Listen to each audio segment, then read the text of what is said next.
Obrigado, Benê. Vamos abrir a Bíblia em Êxodo, capítulo de número 3. Êxodo, segundo livro da Bíblia.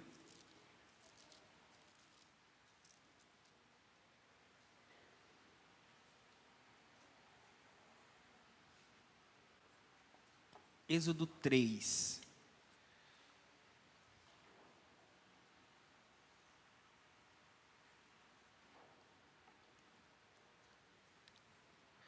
Amém? Quem achou diz amém. Quem não achou fala, estou procurando.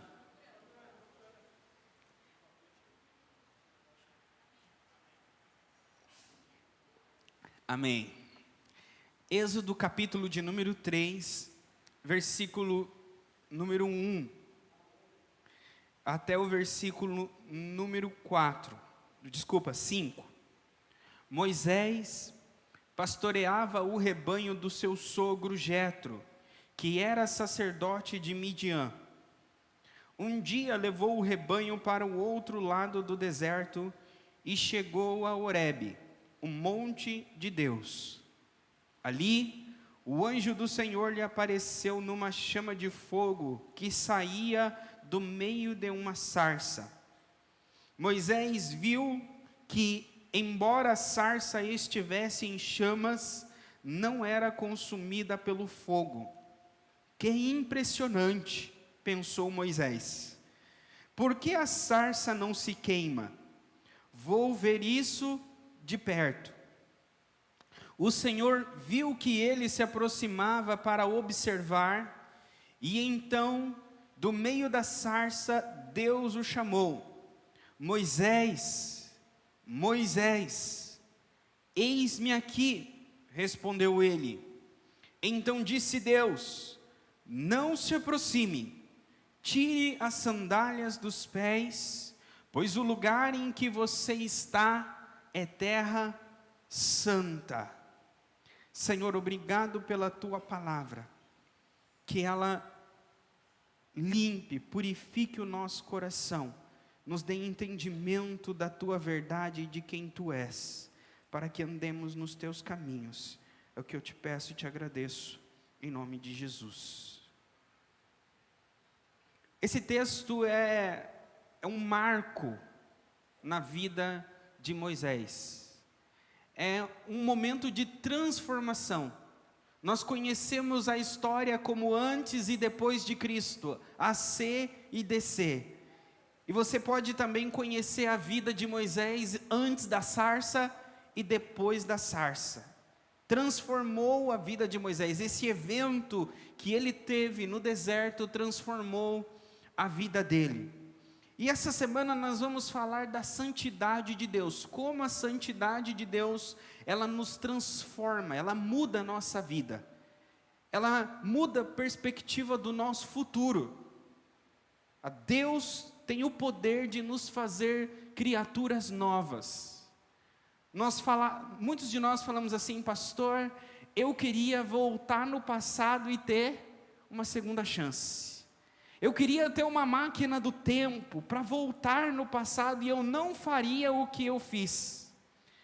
A Bíblia ela não nos dá, Deus não nos dá uma máquina do tempo. Deus não nos dá oportunidade de voltar ao passado, mas Ele nos dá uma chance de mudar o nosso futuro. Como assim, pastor? Às vezes nós não precisamos ir para o passado para mudar as coisas. Nós queremos ir para o passado para mudar o nosso presente.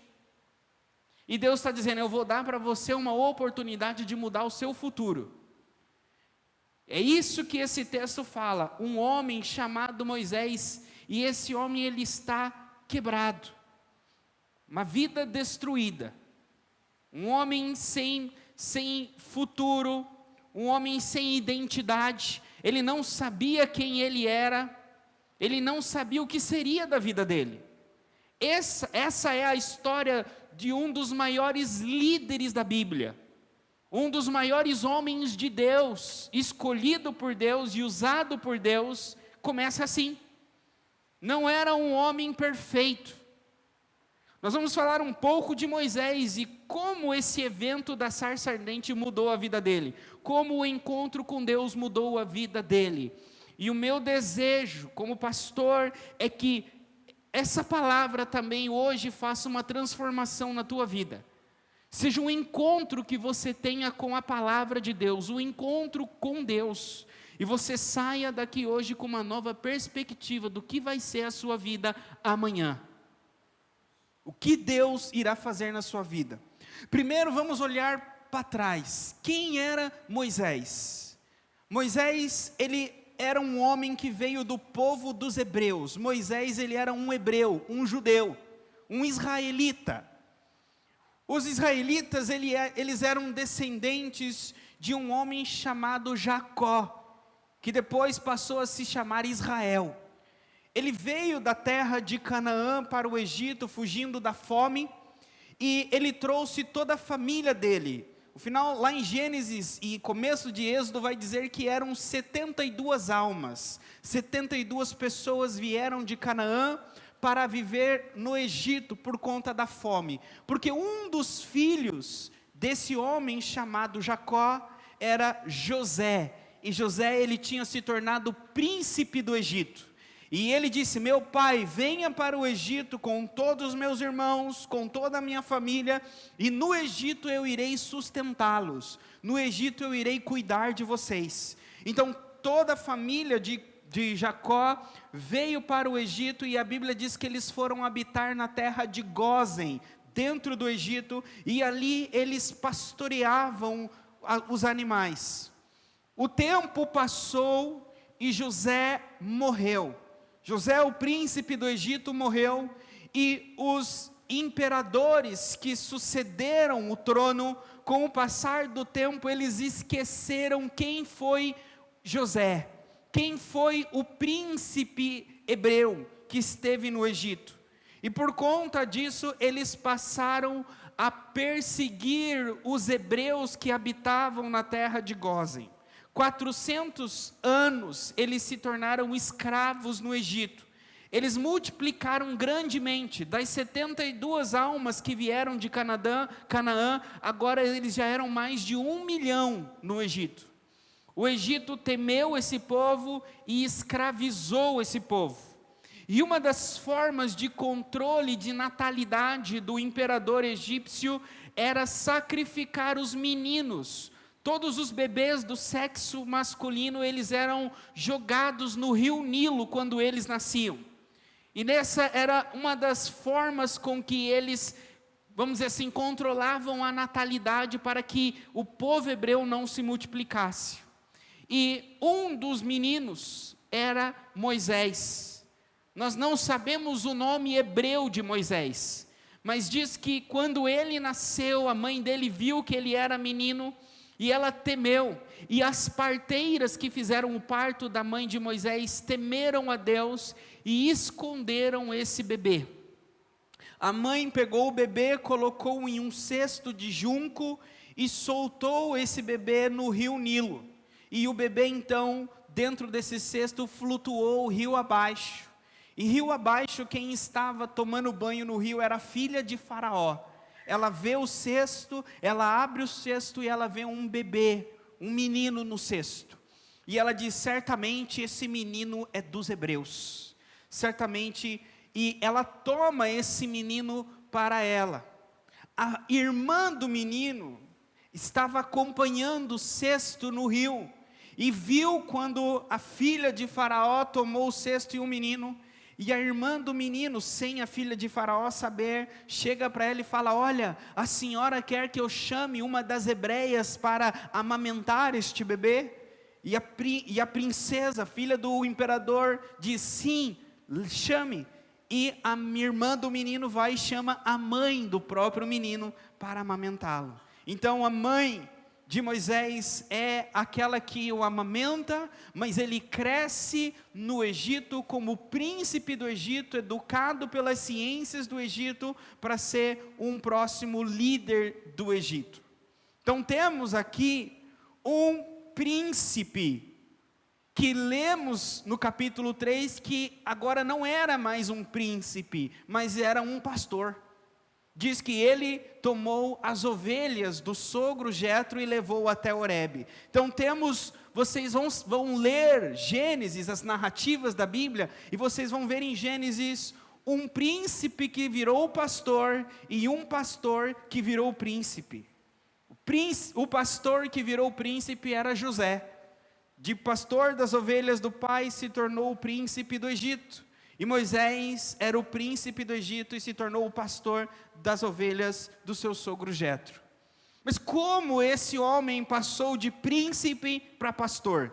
Como passou das roupas refinadas, com aromáticas, perfumadas dos castelos do Egito, para as ovelhas fedidas do pasto de Jetro?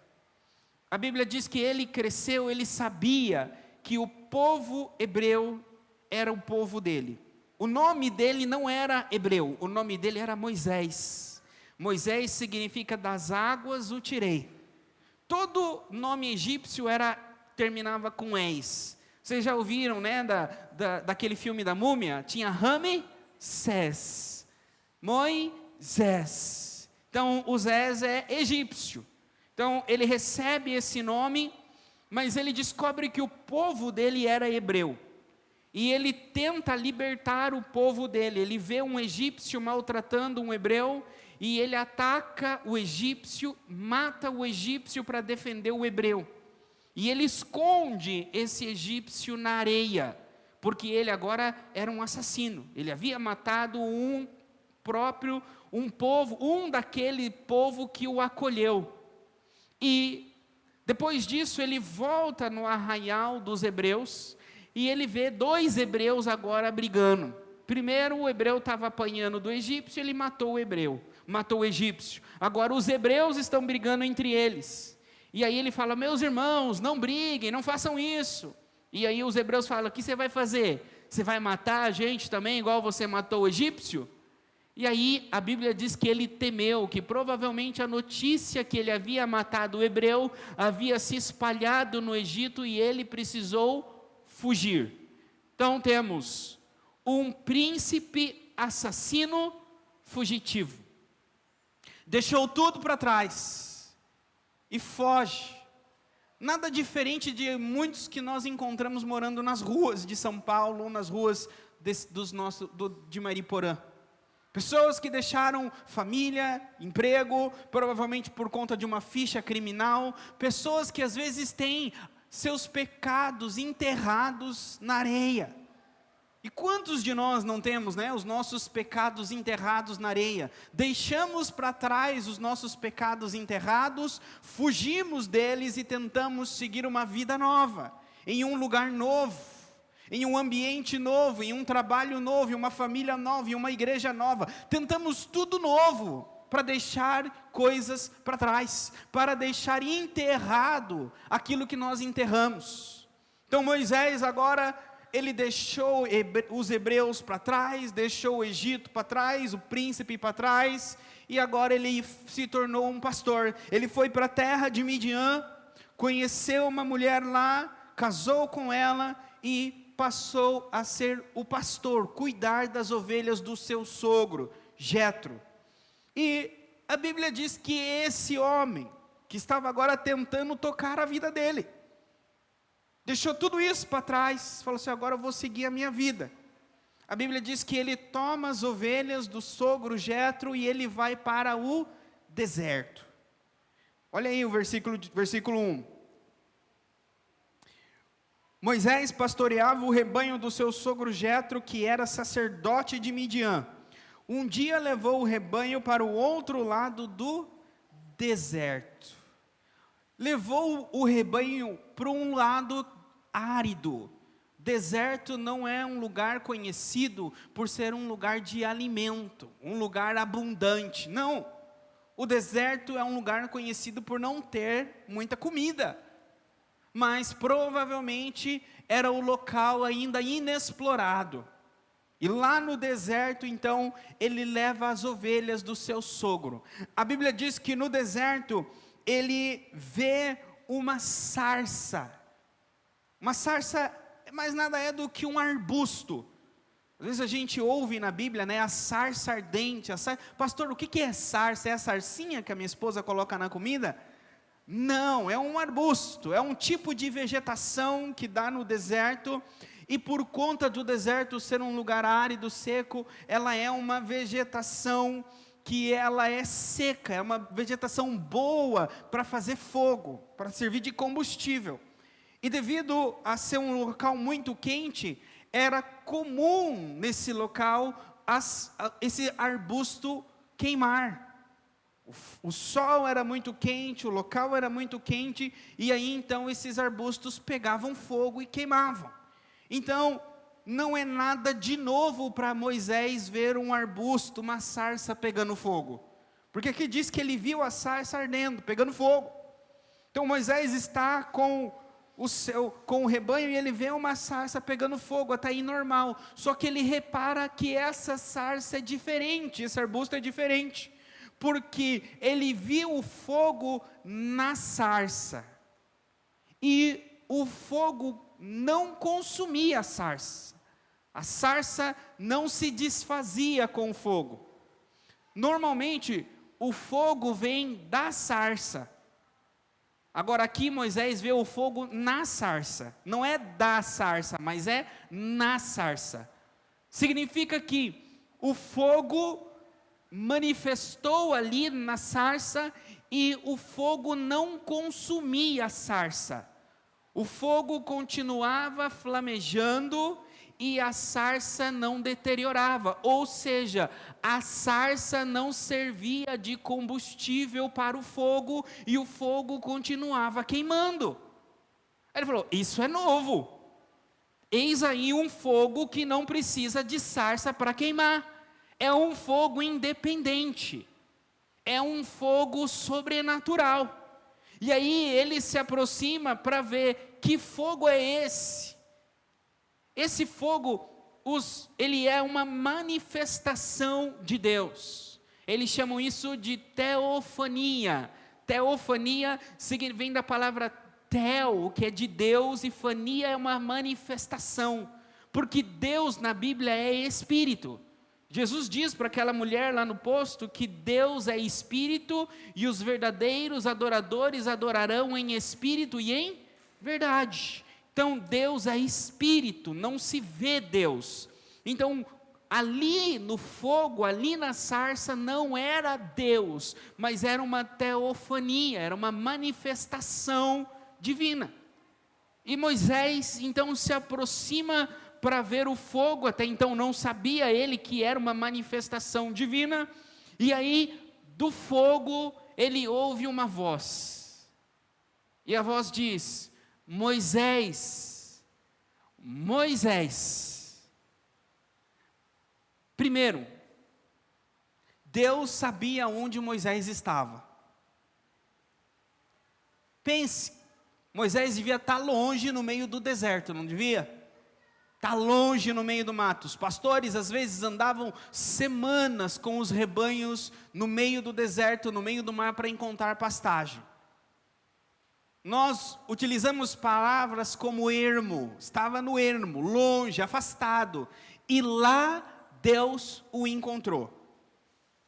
Primeira coisa, aonde você acha que você consegue se esconder de Deus?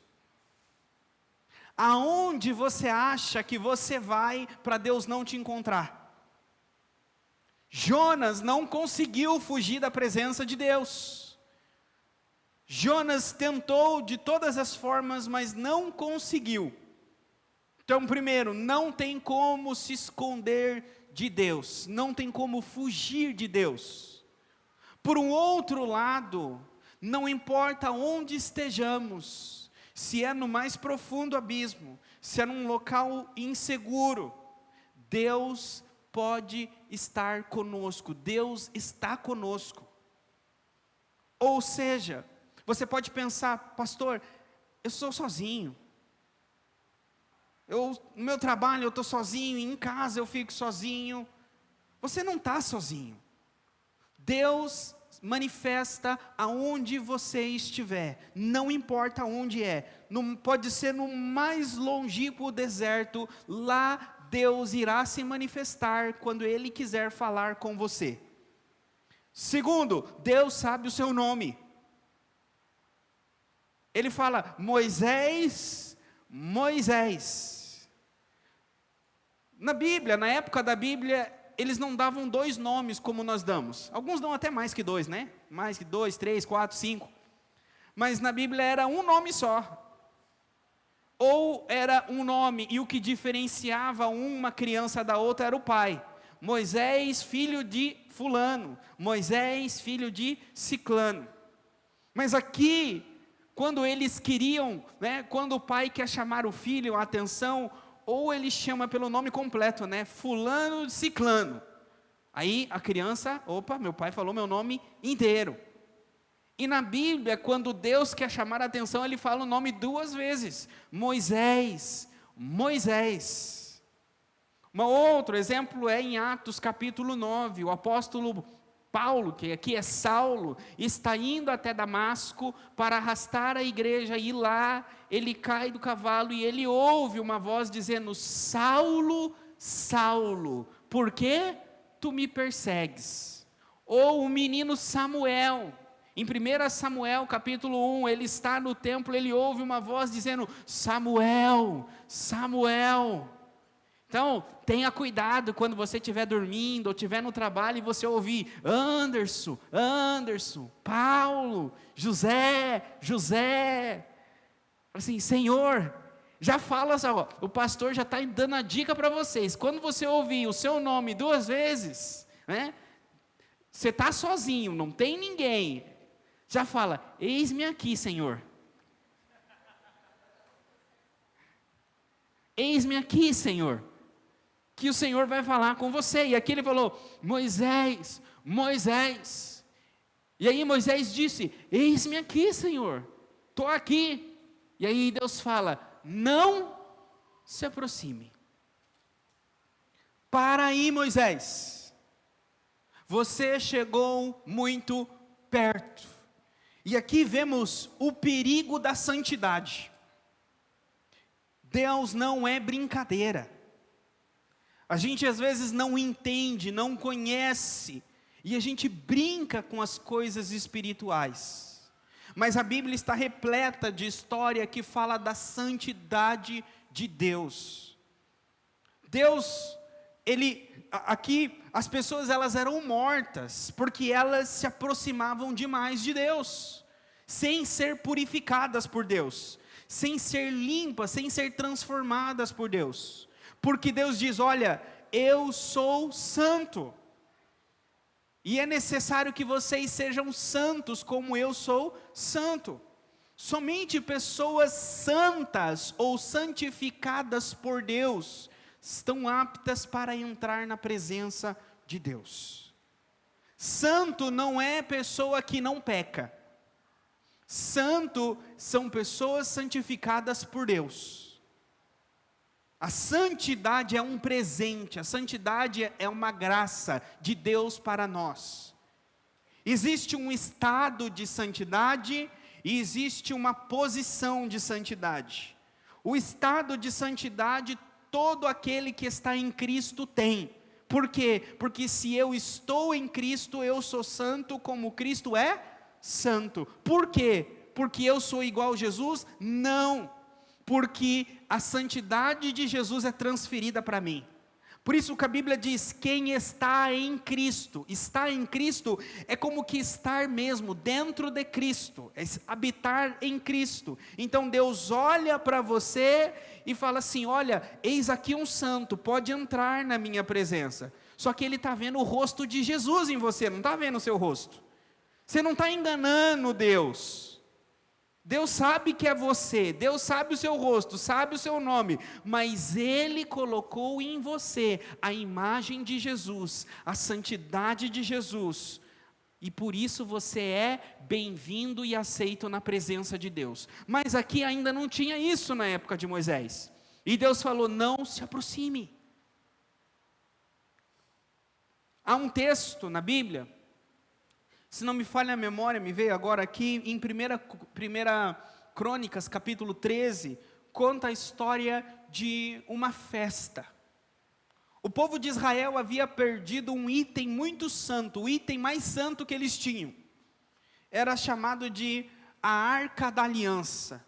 Era o local onde manifestava a presença, a santidade de Deus, como se fosse essa sarça.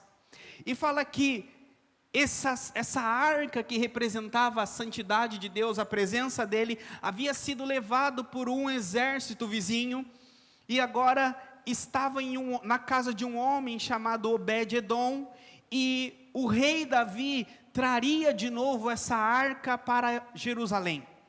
Então Davi constrói carruagens, prepara o povo para ir até a casa de Obed-edom, no interior de Jerusalém, para trazer a Arca da Aliança novamente para a capital, e colocar ela dentro do templo.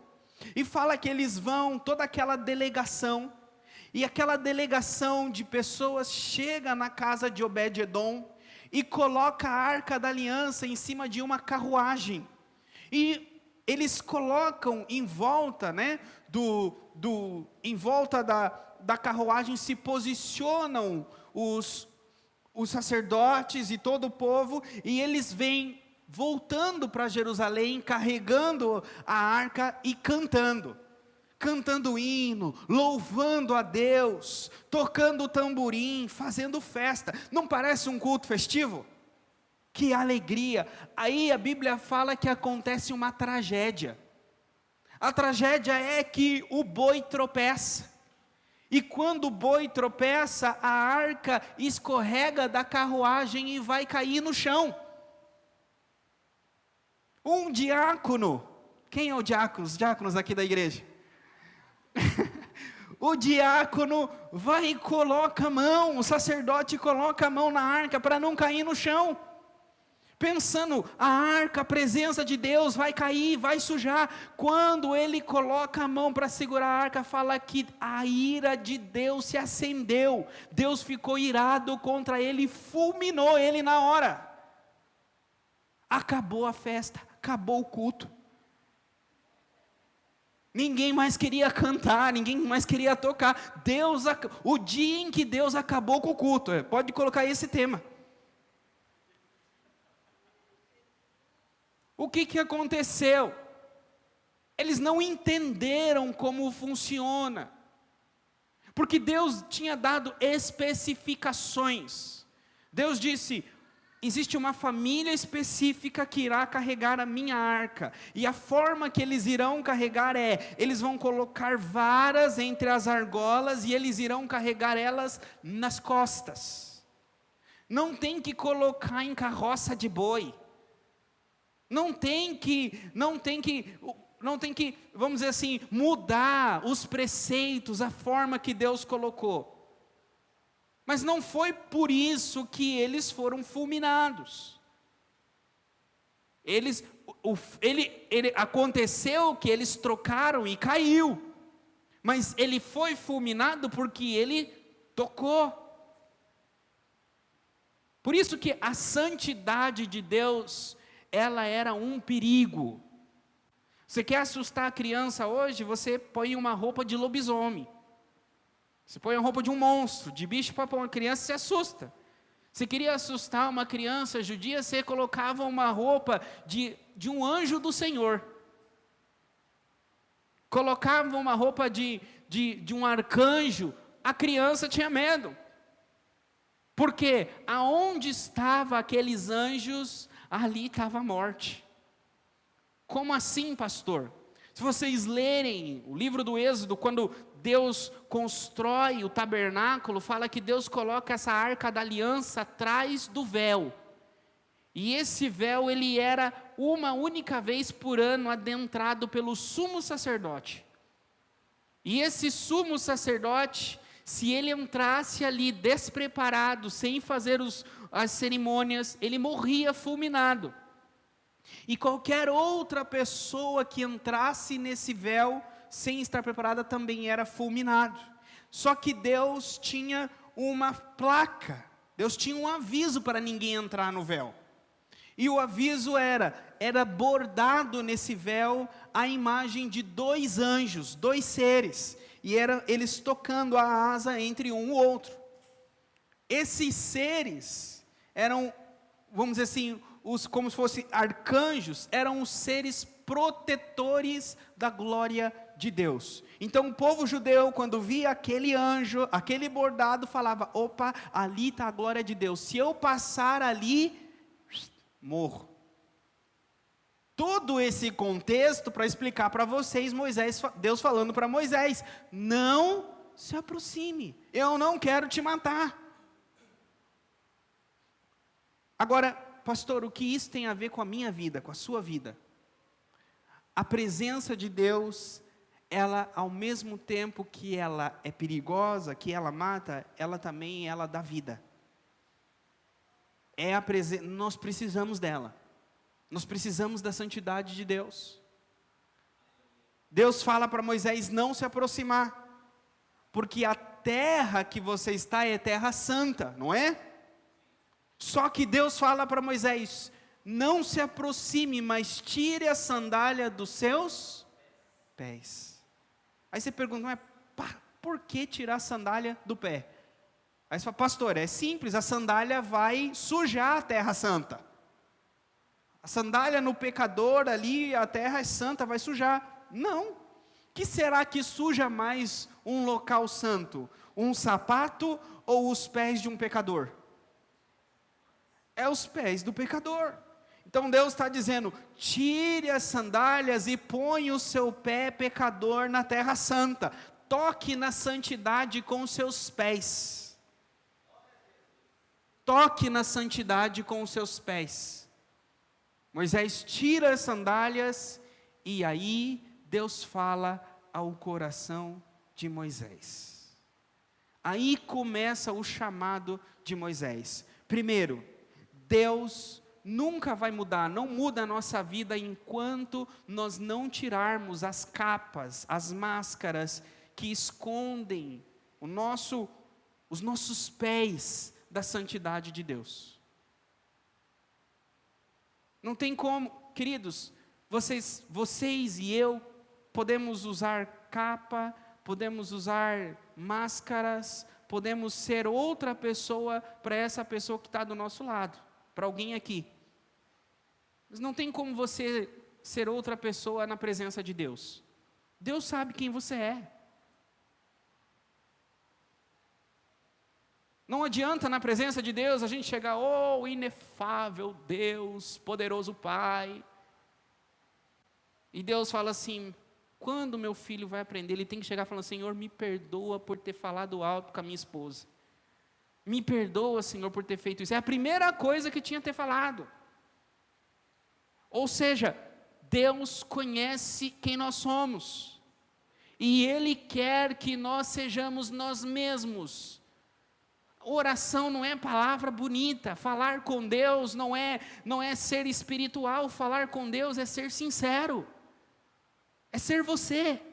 Então Deus quis tocar nos pés de Moisés, sem nada, sem sandália. Enquanto nós não tirarmos as sandálias da humildade dos nossos pés, andarmos nus na presença do Senhor, não vai ter transformação na nossa vida. E eu uso mesmo essa palavra nus, porque a Bíblia diz que no Éden, o homem e a mulher estavam nus e não tinham vergonha. E Deus vinha todas as tardes conversar com eles. A nudez ali, a vergonha da nudez veio depois da queda, depois do pecado. Significa que no Éden não tinha nada que esconder. O homem não tinha nada que esconder da mulher, a mulher não tinha nada que esconder do homem, nem o homem nem a mulher tinha nada do que esconder de Deus. E a Bíblia diz que depois que eles pecam, eles tentam se cobrir, e eles têm medo. Quando nós queremos esconder as coisas, vem o medo. Mas quando Deus manifesta a santidade dele, fala: tire a sandália, venha, entre em contato comigo, que eu vou te curar. curar o teu coração, curar o teu passado, curar a tua vida. Não tem como mudar o nosso futuro, não tem como ser alguém se Deus não tratar o nosso passado. E como que Deus trata o nosso passado? Ele fala, tira a sandália dos teus pés. Aí Deus diz, eu sou o Deus do teu pai, Abraão, Isaque e Jacó. Deus fala para ele, você é chamado Moisés, mas os teus antepassados não são egípcios. Seus antepassados são hebreus.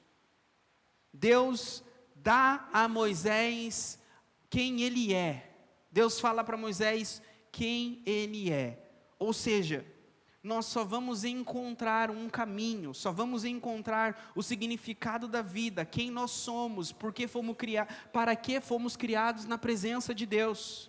Enquanto não tivermos um encontro com a sarça pegando fogo, enquanto não tivermos um encontro com a santidade de Deus, enquanto não tirarmos as nossas sandálias e pisarmos na terra santa de Deus, a gente não sabe quem nós somos, o que estudar, o que trabalhar, aonde morar, o que fazer da minha vida, com quem casar, não sabe a cor da roupa que comprar. Por quê? Porque não sabe. Fica perdido, não tem identidade. Qual é a sua identidade? Quem não tem identidade, quer copiar a identidade do outro, quer agradar as pessoas em volta. Quem não tem identidade, quer ser igual aos amigos da escola, igual aos amigos da faculdade, igual às pessoas do trabalho. Não seja igual às pessoas à sua volta, não seja igual às pessoas aqui da igreja, seja você. O que a Bíblia fala de ser igual é ser igual a Jesus. Tenha a sua identidade. Ser igual a Jesus, eu não quero que todo mundo venha domingo aqui com túnica. Não é isso. Então tem como ser igual a Jesus e ter a nossa identidade. O nosso corte de cabelo, a nossa roupa, é essa identidade. Então, Deus dá identidade, Deus dá significado para a vida. Sem Deus, sem a santidade de Deus, a vida não tem significado.